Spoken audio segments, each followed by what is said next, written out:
Hey guys, welcome back to Origami Twist. Today's video is our first triangular box. Now that you've created the template, which I'll have both of those videos linked in the description box below. Once you've done that, you're ready to start. Okay, so what you need to do in order to make the triangular pizza box is first create a triangular pizza box template. Now, if you want to skip all of this, I'll have a link below to a template that you can purchase from my website, download, trace, and cut it out and make a box. But if you don't want to buy it and you want to see it go step by step, here's the place for that.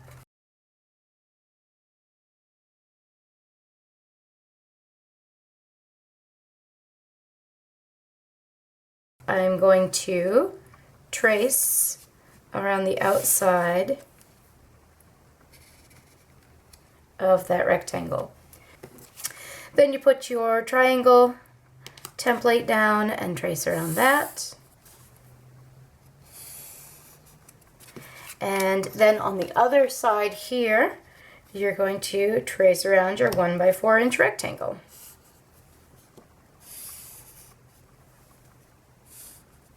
Just like that. Then one more on this side. And now you can see why I had to do it on, had you make your triangular template on lightweight cardboard, because you're going to be using it quite a bit. Then do one more, tracing it just on the other side like that. Now, when you go to put it on your paper, you could orient it this way. Just make sure by laying out your rectangles that it's all going to fit on the paper. However you line it up is fine. Whatever makes the most sense to you. You just want to make sure it fits, that's all. So one on this side and then one on this side.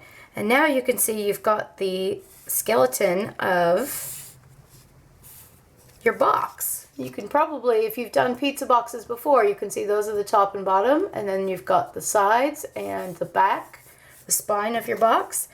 But we need some tabs on here, and this is really key because otherwise you won't be able to get the box to attach to itself. So what I'm going to do is take that 1 by 4 inch rectangle, and I'm going to put it on one side of the, next to one of the triangles.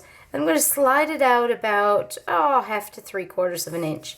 It doesn't matter too much, as this is going to be a tab and it's not going to show, but you want it to come out a little bit. You'll be able to sort of gauge what makes the most sense for you.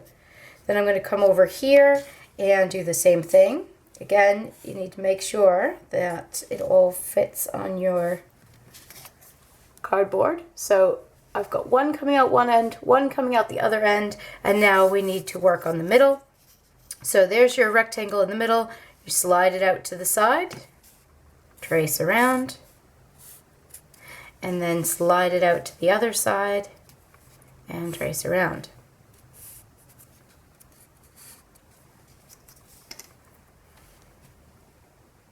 All right, that's it. You've created your template. So as always, I like to label my templates so that I know what they are. This one is a triangle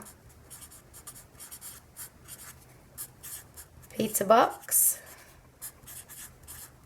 or you could write equilateral triangle pizza box, whatever you like. And I'm also going to label it 4 inches because if you're doing a different size and you have several, it'd be nice to know what the dimensions are. Now, if you're doing this in a different size, and say you have a 5 inch equilateral triangle or whatnot, you do want to make sure it fits on your cardboard, but you also want to make sure that the dimensions of your rectangle change accordingly. So you've probably noticed this 1 by 4 inch rectangle has the same dimension as the 4 inch equilateral triangle. If you've got a 5 inch triangle, you do a 1 by 5 inch rectangle to go with it, and it'll fit. You may also decide that if you're doing, say, a 5 inch or something bigger, you may want the box to be a little bit deeper, just to change that 1 inch to a 2 inch or 1.5 inches or what have you. Just make sure that when you've laid out all your shapes onto your cardboard, it actually fits and doesn't go off the end. Okay, I'm going to cut this out and then we'll get to making the box. So I've cut out the template and now I'm going to take some fabulous neon green paper and trace it out so that we can make the final box. Okay, so as I said before, if you want to, you can turn it this way, or if you want to fit it in the corner like this, you can do that. Depends on what you're going to be using your scrap paper for. I'm going to just do like this, lining it right up. And then I'm just going to trace around.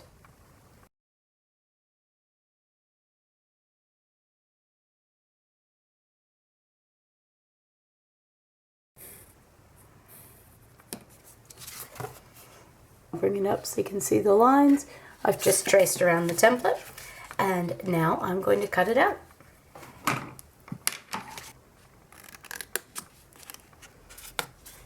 Okay, great. So we've gone from the template to a cutout cardstock that looks nothing like a box. Now it's time to do some folding.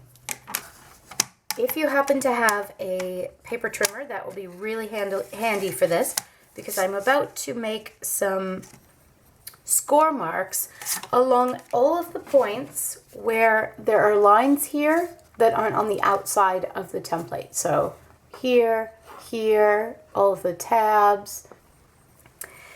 The score lines, which is basically drawing a line and creasing the paper slightly so that it's easy to fold later, just make it easier to fold. If you don't have a stylus or a paper trimmer or any of the tools for that, you can just fold it over. I just find that scoring it first gives it a neater line. So if you've got them available to you, it's worth the extra effort. So I'm using my paper trimmer, what do you call this, the well here that the cutting blade goes across, as a straight line to score.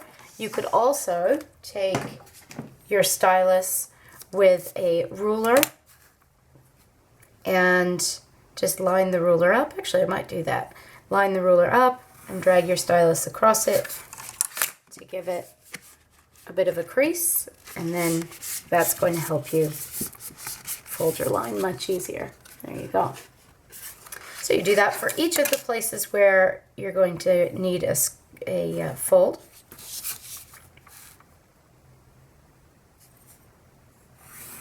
And as I say, if you don't have a stylus, that's okay.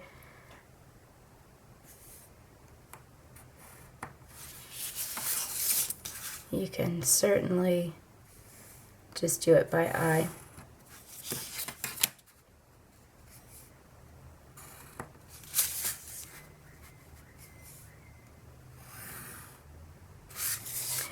Now, if you are having trouble getting this length here to be the same as this length here, feel free to use your template as a guide to measure in how far you need to score.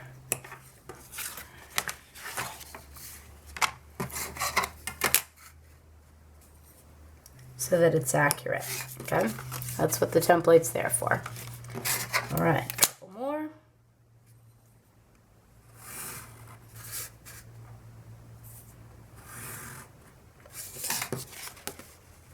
And they're all folded. Okay, now, I don't know if you noticed, but I did all of the score marks on the right side of the paper that's going to be on the outside. I find the folds are neater when you're folding when the groove or the crease that's put in is put into the correct side of the paper rather than the other side.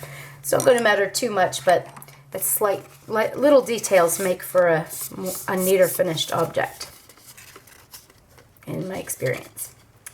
Okay, so you just fold each one of these creases over.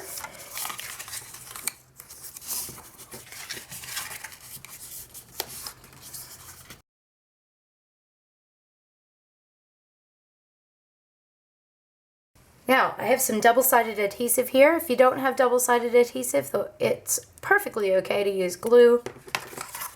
Use whatever adhesive you have and pop a little bit. Now, if you're using glue, do these one at a time, but you're going to pop a little bit of adhesive onto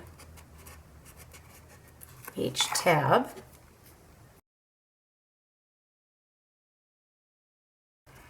Okay, and bring it around.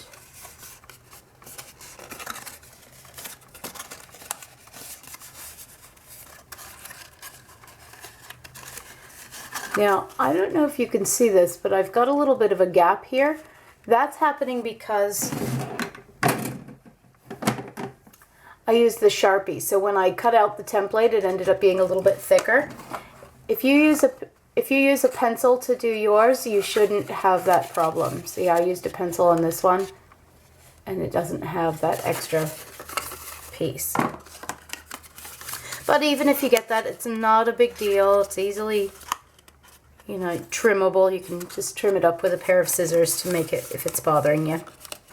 There we go. One triangular pizza box inspired by viewer requests over the last couple of years. This is the first triangular box. There will be more to come soon. I hope you enjoyed that. I hope you make one. And as I said, let me know in the comments below what you're making it for. And please like and subscribe and all of that. And I'll be back soon with more videos. We'll see you soon, guys. Bye-bye.